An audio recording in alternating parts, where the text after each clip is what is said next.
thanks for joining me on this new development today to talk about nature-friendly gardens. Is this garden we're in today a nature-friendly garden? This garden is very much nature-friendly, and it's really good that gardens like this are being built. This garden is full of insect-loving plants with high pollinators, and it's got a lot of bird boxes, bat boxes, beehives. So yeah, it's very good for nature, this garden. It's lovely to see all those bits in the garden. See the bees even here Yeah, today. yeah, absolutely. They're pretty much all around the garden. So every bit of wildlife has got their little secluded area that they can use and integrate into the garden that's been built. It's brilliant. Yeah, and I've heard people talking about sustainable gardens. What does a sustainable garden actually mean? So sustainable garden is making sure that you have those elements in your garden where insects, birds, hedgehogs can come in, use the garden and stay here and keep coming back to the garden.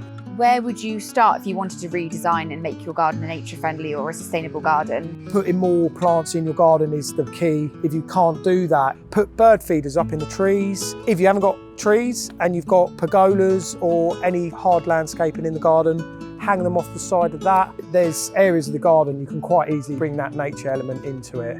For a garden like this, is it quite a lot of maintenance? So this garden would need quite a bit of maintenance, but you can also build any garden with any forms of maintenance, that being high or low, and still have that nature element in a garden, 100%, and it's really easy to do. And does that have to be expensive? Any garden you can do on a budget. You can grow plants, that's the beauty of it. You can get plants this big for pence, which you can plant and nurture and get them to grow into bigger plants over time. If you didn't want to redesign your garden and spend a lot of money, what are a few tips and tricks just to get the nature to come to your garden? So if you've got things like a border, you've already got plants there, then when you're doing pruning of those plants, keep them in small little piles and push them back down into the border where you can't see them. That's a great element for bugs, hedgehogs, stuff like that.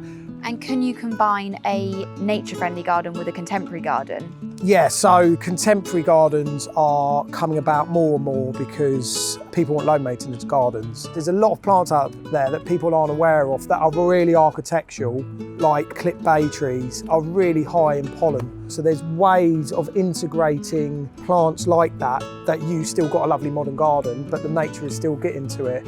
Perfect. Well, thanks so much for spending some time with me today and discussing nature gardens.